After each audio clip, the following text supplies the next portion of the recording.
The program is about building connections. It's about building a connection to yourself. We do a lot of internal work, and it's about building connections to those around you.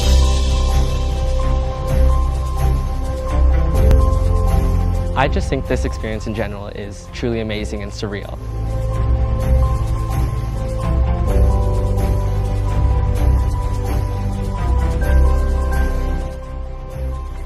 We mostly went around to different community partners. We were split up into groups and then went our different ways.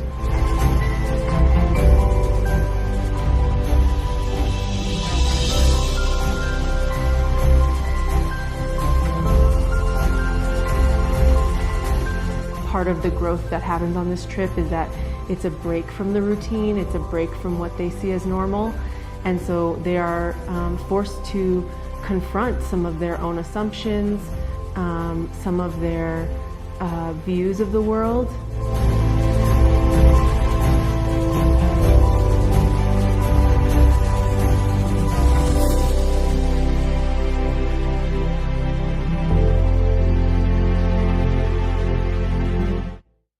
This summer, ELC High School, in partnership with Phillips Academy, USA, did a collaborative learning program of Head, Heart and Hands.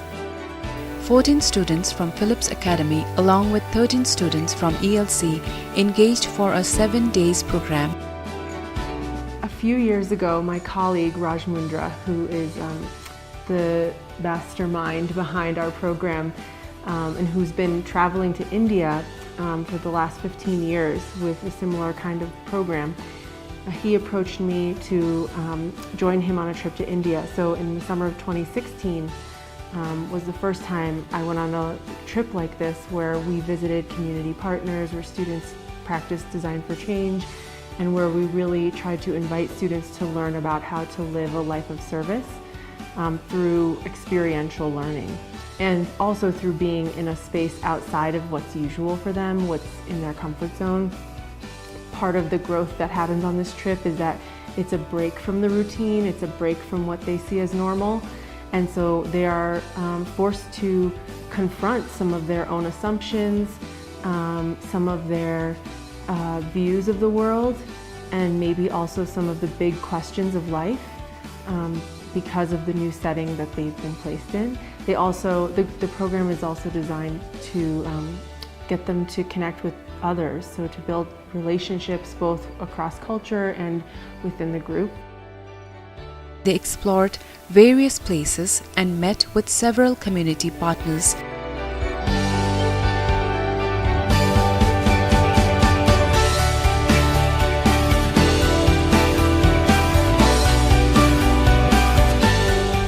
Not only that, they also met with various distinguished guest speakers going through the Design for Change process in understanding wholesome education. When you first hear Bhutan, you always hear about the happiest country in the world. But for me personally, I didn't really know what that meant, because I think happiness has a lot of different meanings. And so I was just interested in learning more about, I guess, the culture here, and interacting with people here as well, and asking them a lot of questions. I think it's way more than just Bhutan is just the happiest country in the world. If you talk to the people here, when you think of the happiest country in the world, you don't really think there's any problems here or anything. But talking to the students here and some of the speakers we've had as well, they've been talking about a generational gap and other problems, but there's always the sense of positivity for the future, which is just really interesting to hear, especially from kids my age as well. We want there to be a paradigm shift. We want the students to see the world as full of real people. Every place, even if it has a tourism industry, it is more than just its surface image on its brochures or on its websites. And we're hoping that as we've peeled away these layers, and they've heard from numerous speakers about the story of Bhutan's history, but also that they've just met normal people living their lives, that demystifies the place, and that they're able to relate to the country more deeply than they might a place that they're just taking photos and eating good food and visiting amusements and tourist attractions. A major part of this exchange program was the theme Head, Heart and hands. So what is head, heart, and hands? To get students to think about not just their heads, which often at school it's very academic, they're motivated to be intellectual and to think critically about problems. You know, the head is important, but I think this trip is also about connecting to the heart, or to how to feel a problem, how to feel a connection to another person, how to feel a connection with nature, a connection to our universal world, right? Our universal human needs. And so the head and the heart then combine to hopefully motivate the hand to do something to make the world better.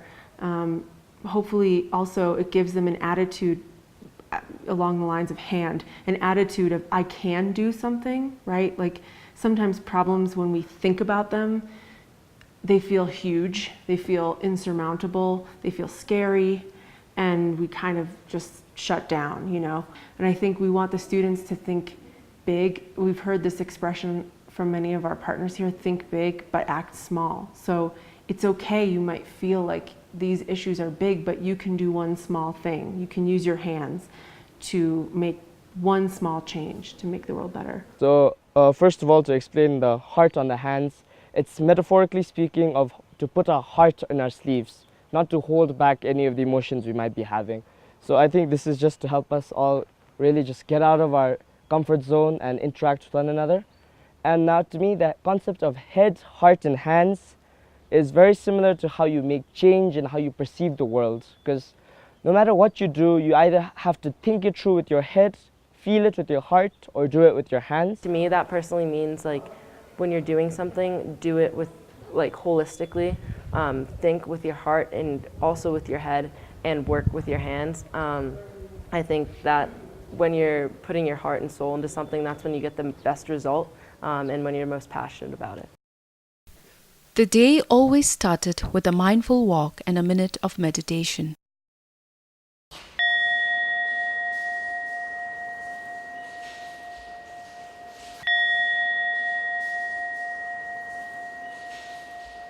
A time to reflect and to be grateful for the memories and moments spent together. To be grateful for every meal shared together and appreciating the little things in life. So I'm going to really quickly walk you through this feel, imagine, and do process. So I think about it as a problem-solving process that we can use to effectively think about solutions for our everyday problems. The first stage is feel, which is basically to empathize and resonate with people around you in the community and think about what really bothers you. This is the identifying a problem phase. So after we find this problem, we move on to imagine, which is this boundary-less space where you can talk. Just think of solutions to all the problems you are doing. Like, no idea is too crazy, but at times, of course, we'd like to keep it practical. And then we come to the do stage, in which we take action and try to find ways to actually realize our plans that we had in the imagine stage. So in the imagine stage, we have no buts. We have no like, but we don't have money, but we do this and that. But in the do stage, we have to actually consider what we can actually do. So yeah, the do is the action stage. And then we'll tell you about how we are actually implementing it today. So we currently we had a talk in the morning with Mr. Sangeet Chopral, who is a producer and the host of Najin Express. And what we were doing is we were discussing how he used the feel, imagine, do format to try to change his own life and help better Bhutan. So in his feel phase, the producer thought about how he himself had an identity crisis and he didn't know whether he was Bhutanese or American, and that was the problem that he felt. And he also felt that Bhutanese youth was looking more outward than inward, and they were losing connection with their cultural roots. That was what he felt. And then so for the Imagine, he decided that because he was interested in filmmaking, he decided that he would somehow manage to use his filmmaking skills to try starting a show that would interest the youth and help close the generation gap between the people. And then finally, the exciting do part is where he actually started this television program, and it reached a lot of young people. And so both young people and old people could reconnect and learn more about their own culture, which in the end was a win-win solution. Sometimes our program, if we have enough time, we'll do a Design for Change project with community partners. But because we only had a week, we thought, there's so much amazing work happening in Bhutan already that our students could become inspired by along many different themes. We were able to compile this list of partners who are all themselves have designed for change. They've seen a problem, they've felt it, they've imagined a solution, they've done so much, and they're sharing what they do. And so we thought the students might feel inspired by those stories, and to meet such amazing role models at a young age we know is going to have an impact in some small way. It will just give them an image of what service looks like. Right now, so far we've been waiting for families to write to us or come here and take it. But we also learned from one individual who came here. He's a very DFC sort of person. Bongo Chokpa they call it. They have formed a community in Thimphu. They have a website, Facebook page. There are civil servants in Thimphu who do a lot of things for their village. Yes. So they write projects, they get funding, work in their village, make footpaths. They built 39 toilets for their people.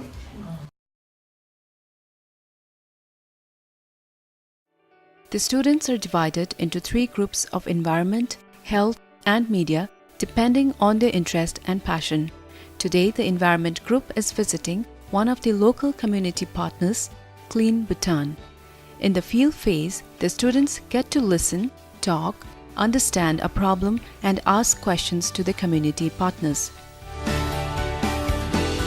Today we got the opportunity to visit Clean Bhutan, an initiative that's helping to reuse products and make them into bags and other things to hopefully reduce the waste in Bhutan and change the mindset of the people. And I think today I felt very inspired and hopeful for the future of Bhutan. I think that they're doing great work here and that it has a lot of potential for different products that they can make, and hopefully the future is very bright. I'm actually really happy that I came here because I didn't realize how much waste Bhutan was producing, and I didn't know that we could actually bring waste here and they could recycle it and we could be waste free, and their vision is to actually have zero waste. I feel really inspired learning about all the ways that the Bhutanese have been reusing their waste and managing it so that they can make the world a cleaner place, and I'm really inspired to go back home and see the ways that I can reuse my waste and make the world a better place.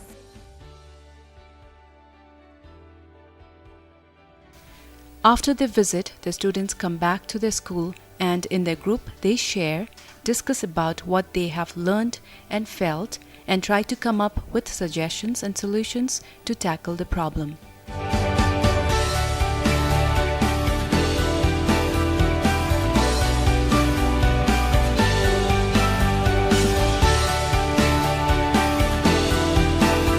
This is called Imagine, where they reflect, reenact scenes, and come up with a prototype which they will have to present, share at the end of the program.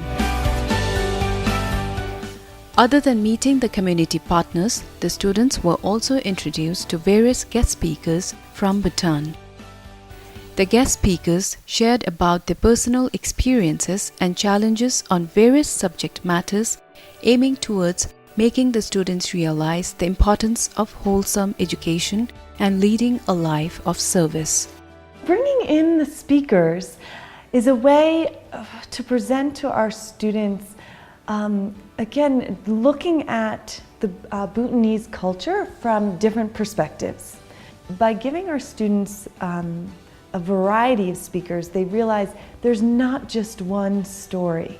There's many different ways to experience Bhutan and to see this beautiful land and the beautiful story of the history of the country. And our students are also very hungry for knowledge. Even though the trip is about head and heart, the speakers, I think, meet the students by talking to their head, which they're always hungry for more knowledge. They want to learn more and more and more. And then all of the speakers have had then a way of going from the head to the heart, and they tell their personal story of their personal journey. And I've been so struck by the passion that all of the speakers have had, all our community partners have had. I was with the group that went and visited Clean Bhutan and Bhutan Toilet, and both of those founders of those organizations had different professions before forming those organizations, and they were so moved by these community issues that they quit their jobs to form these organizations to serve their community. What an unbelievable, heartfelt message to send to our students, besides just presenting the importance of the waste management and the need for clean toilets. Today is a very exciting day. The students have been continuously meeting the community partners and learning from the guest speakers for the past 5 days. A break from the busy routine, a break from the stressful 7-day program. They are being taken to Gokap, a local dance studio in Bhutan. This whole week we have been with Phillips Academy and it has been stressful. There were loads of talks and it's just been quite stressful. It's really fun but it's stressful. So today I got to come and dance my heart out, and that made me feel so relieved, and it was really fun. Usually I'm a ballet dancer, but today we went to a hip-hop studio and learned a hip-hop dance, and it was so much fun. And after this whole week of discussion and classroom talk and staying inside, this was a really good way to just break free and feel loose and feel everyone's energy in the room, and it was just awesome.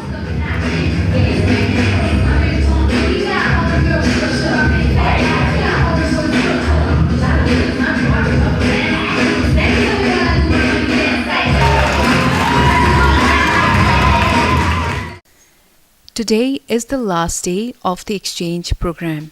The students are getting ready for the presentation. Right before the share, they meet up to have a light dance session to ease up.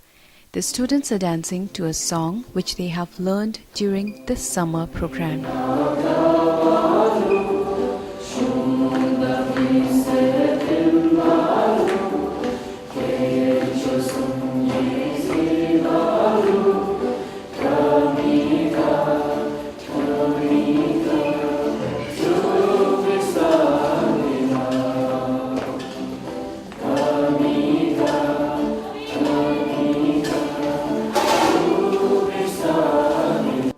So our model for the share has been, we really have turned it over into their hands. We have built the curriculum, we've guided them through, we said, okay, we're going here now, and now we've stepped back. I'm here being interviewed by you and not with them, so I don't even know what they're going to share. And that's fun and exciting because we know it will come from them, that I can have assumptions and expectations of what they're taking away, but I want to know really what they're taking away. I don't want to tell them what to take away. What was their experience? And that's their opportunity tonight to do it, to present that to us. That's part of this independent learning that we really embrace as a pedagogical tool. If we put it in their hands, and I think they will, and I think we're going to be surprised.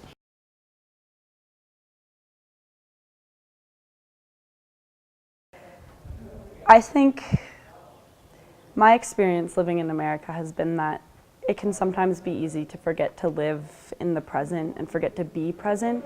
And that's something I noticed immediately upon coming to Bhutan, was that the days suddenly felt really long, and we fit in a lot because I was removed from sort of caring about the external world and not using my technology and things like that. And that sort of sense of presence and engagement is something that I think embodies the idea of head, heart, and hands. This is SHARE. The students in their group of Environment, Health and Media are going to present on whatever they have learned and felt, give out suggestions, thoughts and solutions as to successfully tackle a problem in front of the community partners, their parents and their friends. What's been interesting about this program and experience has been reevaluating this culture, but starting with me. Though I am not a practicing Buddhist, and in the future I'd like to draw upon the Buddhist philosophy of contentment to find ways not to take for granted, but to give for granted. With the DFC mindset anything is possible. The phrase, "I can," is the main driving force behind this program. Before Design for Change can start, a student must identify a topic or problem in their community that intrigues them. I've got a family that I never ever wanted to leave. This is my everything, and it is all of me.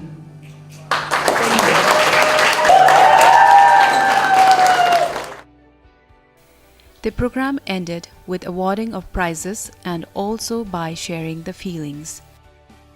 During these 7 days, the students productively engaged in learning in leading a life of service. In these 7 days, most importantly, they were able to build new relationships and new friendships which will remain with them for a long time. Well, once we leave the ELC, I think we'll have a lot to unpack with the students. In my experience with the students on these trips, it takes them some time to process all of the emotions they've felt, all that they've seen and heard. So Erin and I are hoping that in the next couple of days we can do some reflection exercises with them, whether it's journaling or group discussion or small group discussion or even one-on-one conversations, just to allow the students the space to capture their feelings and their reflections before they go back home. Because once we get back home into our regular lives, you know, the memories will start to fade. And so we really want them to have a record of all the transformations that they're undergoing. Then when they get home to school, I don't know. I hope that this will affect the rest of their education, but I guess something that I learned on a previous NESWARTH trip when I was in India is that sometimes for teachers all we can do is plant seeds and hope that the plants will grow. And that's kind of the mentality I think we're going to have to hold on to as teachers when we think about these students, that hopefully we've planted some seeds that they'll carry with them into the future. I just think this experience in general is truly amazing and surreal. While the tradition and culture of Bhutan that I've learned, I will never forget, like the white scarf, the traditional goes, and learning all about Buddhism and actually experiencing it in like nunneries and going to the Buddha in the back. And I'm also never going to forget all the new friends I've made here, whether they're from Bhutan or from Phillips Academy Andover. And I'm just never going to forget all the happy memories we made, playing cards, playing basketball, or just going to meet and working together. One thing in particular that I take away, it just be how to connect with people on that emotional level, because so many of the connections we have these days are just so superficial, so shallow, and I think the connections we made over this past week though were very deep and genuine connections, so I've taken that away. For the Phillips Academy students, I'll just miss you guys so much, and I really enjoyed all the time we had together, and I hope we can meet again. To the students of Phillips Academy, I enjoyed every single moment with each and every one of you, and I really enjoyed spending time with you guys. I look forward to meeting you again, which we will, I'm sure, in the future, and thank you for everything. For me so far, the favorite part was actually playing basketball here at the ELC High School with different boys in our dorm, because I mean, I like to play basketball but also it was just a lot more than that, because I think that was like one of the icebreakers we had when learning about these new Bhutanese students, because you don't really have to there's no awkwardness in basketball for me. It's just like a game that can be played like almost anywhere around the world, which I thought was pretty cool. I'm hoping you guys can come back here again and we can again bond with each other, enjoy our time in Bhutan again, but not as an exchange program, but as normal friends, or going on camping trips and stuff like that. And not, you guys didn't come here to sightsee much, I guess, but maybe when you guys come here next time, we can try and, I don't know, go hiking again and then look for the more mystical places of Bhutan. No goodbyes are easy, and at ELC there are no goodbyes. Always welcome.